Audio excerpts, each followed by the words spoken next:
Bismillahirrahmanirrahim. Assalamualaikum warahmatullahi wabarakatuh dan selamat sejahtera semua. Ditujukan kepada moderator dan panel hakim yang adil lagi bijaksana. Salam Malaysia Madani dan salam karumah insaniah. Izinkan saya memperkenalkan diri saya. Nama saya Muhammad Nur Afiq bin Muhammad Najib, pelajar tingkatan 4 dari Sekolah Menengah Kebangsaan Raja Kuda Musa. Kod sekolah saya ialah BEA 3077. Cita-cita saya ialah ingin menjadi seorang jurutera robotik. Manakala hobi saya pula suka membaca dan bersukan. Pada hari ini saya ingin membicarakan buku yang bertajuk Sultan Muhammad Al-Fatih Penakluk Konstantinopel edisi kedua.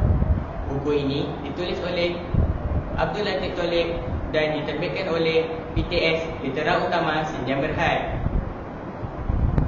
Buku ini mengandungi 240 muka surat.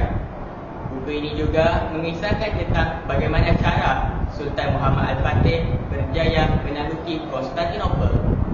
Sultan Muhammad Al-Fatih dilahirkan pada 29 Mac 1432. Sejak lahir lagi, beliau dilatih hidup bersederhana, dididik dengan ilmu agama dan ilmu peperangan. Pada usia 16 tahun, Sultan Muhammad Al-Fatih menaiki takhta menggantikan ayahnya Sultan Murad. Baginda menjadikan Adrianople sebagai ibu kotanya demi memudahkan cita-citanya untuk menakluk Konstantinopel. Pada usia 21 tahun, Sultan Muhammad Al-Fatih berjaya menakluki Konstantinopel. Baginda juga membina sebuah tembok yang diberi nama Rumeli Hisari yang bermaksud benteng orang-orang Rom. Baginda juga menukarkan nama Konstantinopel menjadi Istanbul. Pada puncak kegemilangannya, Sultan Muhammad Al-Fatih memerintah 25 buah negeri. Malangnya, ketika ingin membuat persiapan menakluki Roselia, Baginda telah diracun lalu meninggal dunia pada umur 49 tahun.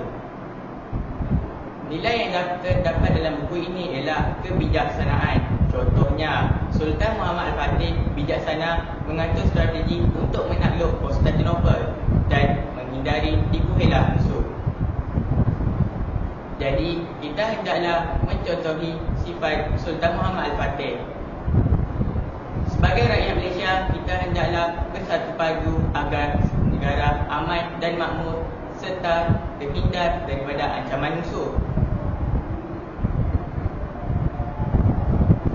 Harapan saya ialah semoga saya terus istiqamah dapat baca buku yang lain. Harapan saya pada masyarakat pula ialah semoga masyarakat menjadikan amalan membaca sebagai hobi, sama ada menggunakan buku fizikal maupun e-buku. Itulah saja pembicaraan saya pada hari ini. Yang baik itu datang daripada Allah, yang buruk itu datang daripada saya sendiri. Sekian, wabillahi taufiq wa hidayah. Wassalamualaikum warahmatullahi wabarakatuh.